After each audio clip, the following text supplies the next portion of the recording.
Arni kang sama kardom kando we pansitame pajirlo. Pini puthot ako litum mathengno wang thulo. Alam kachithan kang tung alam lake litum karbiang long non kupusi itum do bom loma ba dam bom loma kupisi cheplang bom loma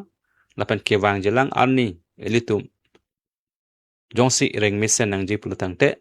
mesen nang ji pulutang te itum secure nang ji pulutang te litum kupisi non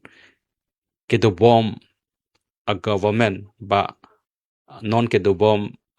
generation atum kupisi ke klempon nang ji ma lale pining ichum je than ponona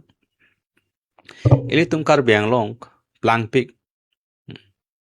nili ki pudama bangke tangka poisa aphan kali ladak itum natural resource dopik itum ta koilata do lang tamipik harlong sang tita do lapen ta thengpi thengprang do langroi langjeng itu mathanang ne kedua di mepik khangjang itum plang pik khangjang ilitum arjulong pota hailo isia theory do resource curse po isia theory do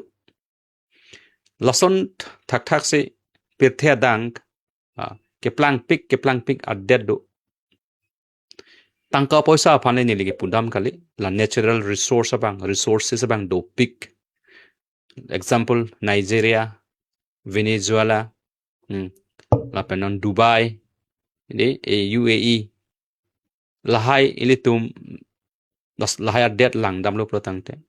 number 1 ini Venezuela long jang thu pirthia dang penjang thu ke ong nai lata isia det lo ladak ta haladak jang thu ador kompik ilitum India poisa pen pangbar ram bote ilin sisi kai siwe jang thu halada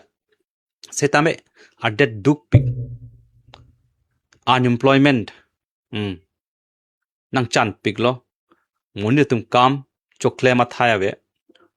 inflation hormu horta ador ke so poisa avelu bang avedet khangjang apor se ilitum purkimolong la thekdam long lo hal dak pen mass exodus hal dak amoni datum choklem cho thai choklem cho dama thaya we ke chumo we a join ni dak amuluk pen anamuluk tum dak pen dam thailo belek a dead refugee je plang dam se dak chong dat dam lo la puson nang che plang de isi la so Venezuela ko pipot lo plotante mopen isia theory ni le pudam resource curse pu ko pilo plotante dak nang ong thu ong lo plotante ahir junu je plang de titi nang do thu pik lo plotante ahir junu je plang thu de titi la so ahir junu ko mat che ka che plang lo plotante hal ke japon ato Venezuela lo enura presidente alang chinkime pik pusi ke chenge muni datum che than lo kopia potma pulotangte haladak a system a policy la government a policy abang de la government akhi an setame rara phan piet ake jo pen piet back at a share dorep amat muni datum haladak kam claim bang wedelo chipaduk bang wedelo la ke joy bosse chi choret lo amat aphi bangke jang thu adora bangta nang kom thu hek lo pirthe atum the nam dam bang wedelo athema halatum a dependency bangke la natural resources isia bangke jang thu phansi chiki lok pensilatum che pa reng lo pna anapo aka preka kamai wedelo aka preka resource bang lang ledelo ri dedlo amat hala jang thu bang adonong kom hek amat poisa wedelo nang duk thu rel latum lason thosi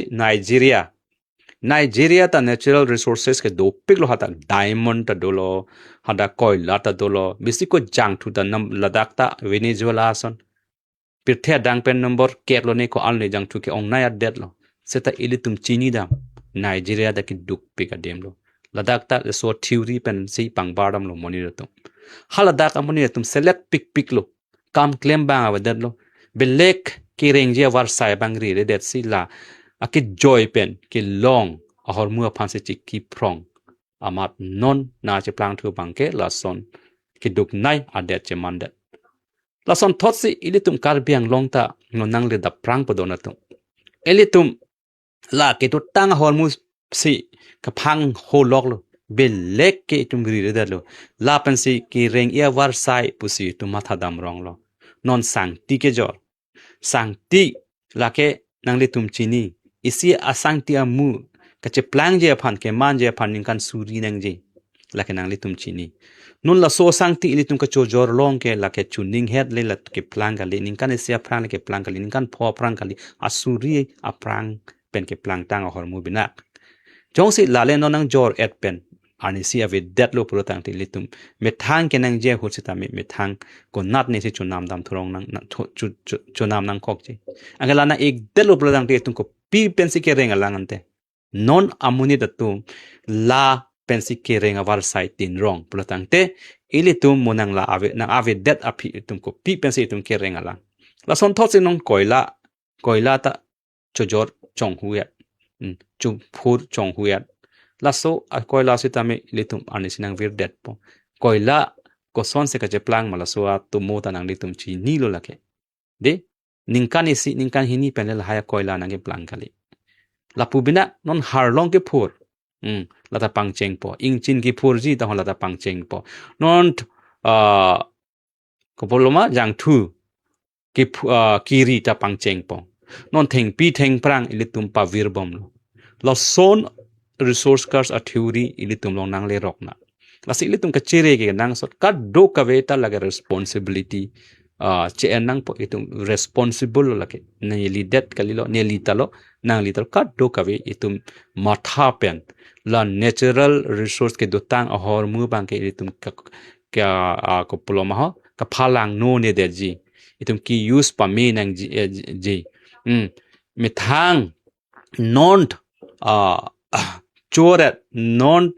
ke choje phan matha chot mo phi phan matha pon pe det protang te ilitum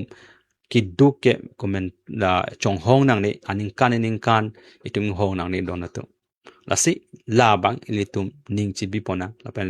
ha Nigeria Venezuela adet la example itum en pen ime thang da ke do tang hor mu bang phang ho hedet nang ji donatu kali plotang te ilitum duk pik khang jang ji e prang ke kardom